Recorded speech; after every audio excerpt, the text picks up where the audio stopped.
मेरे प्यारे दोस्तों, नमस्कार। जलसा क्लास में आप लोगों का स्वागत है। जैसा दोस्तों आशा करता हूं कि आप लोग मस्त होंगे, तंदुरुस्त होंगे। तो आज हम एक नए टॉपिक की बात करेंगे। तो बच्चों, नाम है निर्देशांक ज्यामिति।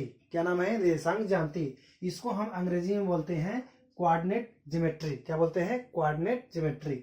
तो बच्चों, हम जानेंगे कि निर्देशांक ज्यामिति आया कहाँ से। निर्देशांक ज्यामिति बच्चों, सबसे पहले एक प्रसिद्ध वैज्ञानिक थे, वो लेखक थे। उनके वैज्ञानिक का क्या नाम था? रेनी देकार्ते। क्या नाम था बच्चों? रेनी देकार्ते। जो कि रेनी देकार्ते एक प्रसिद्ध गणितज्ञ थे। वो किताब भी लिखा करते थे। तो रेनी देकार्ते ने निर्देशांक ज्यामिति का खोज किया था। किस सन में?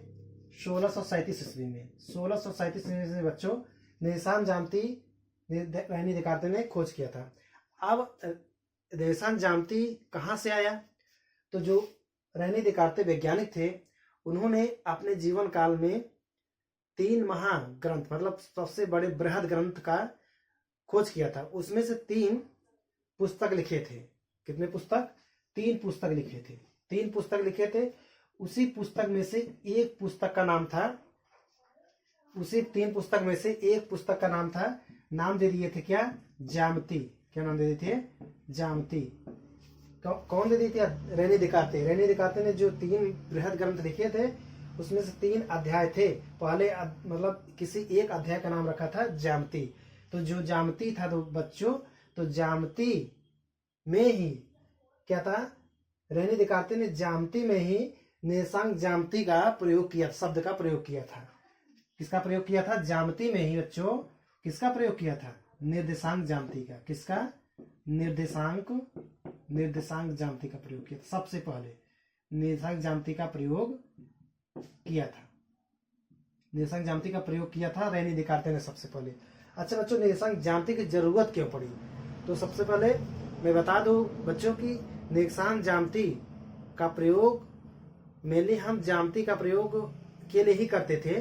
बहुत से वैज्ञानिक आए, जैसे यूक्लिड एक प्रसिद्ध वैज्ञानिक थे। वो आए, गणित में केवल ज्यामिति का प्रयोग किए। क्या है? निर्देशांक ज्यामिति जो है, हम क्या करते हैं, उसमें बीजगणित का प्रयोग करके हल करते हैं। तो यूक्लिड जो वैज्ञानिक थे, यूक्लिड ने तो खोज करके नहीं बताया, या यूक्लिड को पता ही नहीं था कि ज्यामिति में भी बीजगणित का प्रयोग होता है ना।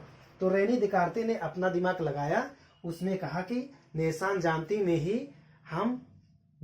में ही हम बीजगणित का प्रयोग करके बहुत बड़े बड़े क्वेश्चन को हम आसानी के साथ हल कर सकते हैं। तो ये किसने बताया? रेनी देकार्ते ने। तो निर्देशांक ज्यामिति का प्रयोग हम किस लिए करते हैं?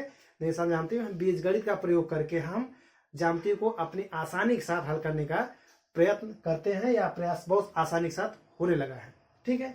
दूसरे, ये तो हिस्ट्री हो गया। तो दूसरे पार्ट में निर्देशांक ज्यामिति, जैसे कोई समतल तल हो गया, जैसे मान लीजिए ये तल हो गया, ठीक है, ये कोई समतल तल हो गया। तो रेनी देकार्ते जो वैज्ञानिक थे, उसने बताया कि हम कोई जो तल है, हम किसी बिंदु को निर्देशांक ज्यामिति में किसी बिंदु को हम फाइंड आउट करते हैं कि वो बिंदु कहाँ पर जस्टिफाइज है। जैसे मान लीजिए ये कोई समतल दर्पण है, ये हमारा बिंदु यहाँ पर है, ये मतलब इस समतल दर्पण में कहाँ किस पोजीशन पर है, ये हम बताने का प्रयास करते हैं। ठीक है। अब आगे हम बढ़ते हैं। तो इसमें जो वैज्ञानिक रेनी देकार्ते ने के, तो इसमें यह भी जिक्र किया कि दो रेखाओं के बीच, दो रेखाओं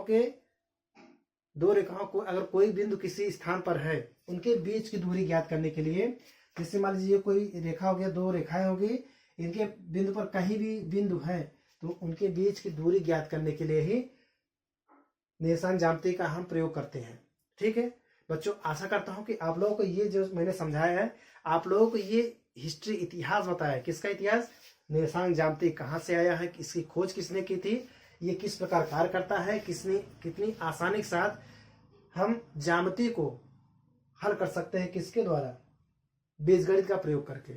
ठीक है बच्चों, आप लोगों को ये जानकारी अच्छा लगा होगा। बच्चों, आप लोग जानकारी के लिए बता दो, ये कोई बताएगा कि नहीं कि ज्यामिति का प्रयोग कहाँ से, कैसे, मतलब किसने किस प्रकार से आया है। ठीक है बच्चों, तो आशा करता हूँ कि आप लोग को वीडियो को अच्छा लगा होगा, वीडियो को लाइक कीजिए, चैनल को सब्सक्राइब कीजिए, बेल आइकन को दबा लीजिए। जैसे दोस्तों हम इम्पोर्टेंट टॉपिक आप लोगों को चैप्टर बताते हैं, तो जो इम्पोर्टेंट आपको छूट ना पाए, इसलिए चैनल को बेल आइकन को दबा लीजिए, जैसे आप लोगों को नोटिफिकेशन आसानी के साथ पहुंच जाए। ठीक बच्चों, तब तक के लिए दोस्तों चलिए हम अब मिलते हैं अगले नेक्स्ट चैप्टर में। तब तक के लिए दोस्तों जय हिंद, वंदे मातरम।